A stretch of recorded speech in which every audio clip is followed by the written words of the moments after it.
এবার কি রাজনীতিকে আলবিদা জানাতে চলেছেন অভিনেতা দেব? লোকসভা ভোটের আগেই 3 পদ থেকে ইস্তফা দিলেন ঘাটালের সাংসদ।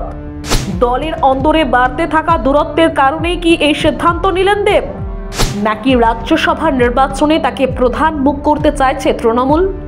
এই বিষয়ে কিছু সম্ভাবনার কথা তুলে ধরা হলো এই প্রতিবেদনে, দেখে নিন। লোকসভা নির্বাচনের আগে বড় ধাক্কা। নিজের সংসদীয় এলাকা ঘাটালের 3 প্রশাসনিক পদ থেকে আচমকা ইস্তফা দিলেন তৃণমূলের তারকা সাংসদ দেব। শনিবার ঘাটাল মহকুমা হাসপাতালের রোগী কল্যাণ সমিতির চেয়ারম্যান পদ থেকে ইস্তফা দিয়েছেন তিনি। পাশাপাশি ঘাটাল রবীন্দ্র শতবার্ষিকী মহাবিদ্যালয়ের প্রেসিডেন্ট এবং বীরসিংহ উন্নয়ন পর্ষদের সহ সভাপতি পদও ছেড়েছেন দীপক অধিকারী। প্রত্যেক ক্ষেত্রে সংশ্লিষ্ট কর্তৃপক্ষকে নিজের পদত্যাগপত্র পাঠিয়ে দিয়েছেন দেব। কিন্তু কি কারণে তার এই সিদ্ধান্ত, সেই বিষয়ে মুখ খুলতে চাননি তিনি। জেলা তৃণমূল নেতৃত্বের দাবি, তার পদত্যাগের খবর জানা নেই। উল্লেখ্য, ঘাটালের সাংসদ হওয়ার কারণে এই সব পদে ছিলেন দেব, কিন্তু লোকসভা ভোটের আগে তার এই পদত্যাগ তৈরি করেছে একাধিক সম্ভাবনা। ঘনিষ্ঠ মহল সূত্রে জানা গেছে, ইদানিং দলের সঙ্গে বিশেষ করে ঘাটাল উৎসব থেকে শুরু করে বেশ কয়েকটি বিষয়ে দেবকে বাদ দিয়ে দলেরই একটি গোষ্ঠী কাজ করতে চেয়েছেন, যা তিনি ভালোভাবে মেনে নিতে পারেননি। তারপর থেকে দেবের সঙ্গে দলের দূরত্ব বাড়ছিল।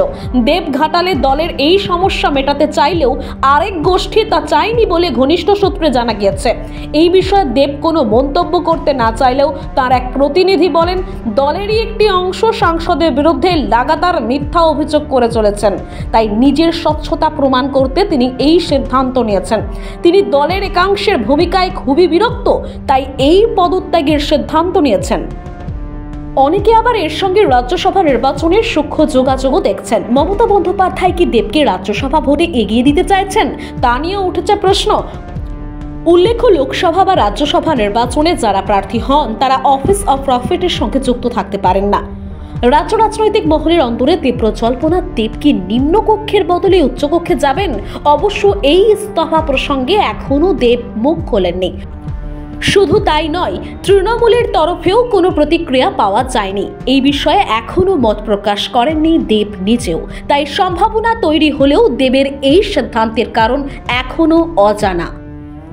ব্যুরো রিপোর্ট, মহানগর 24x7।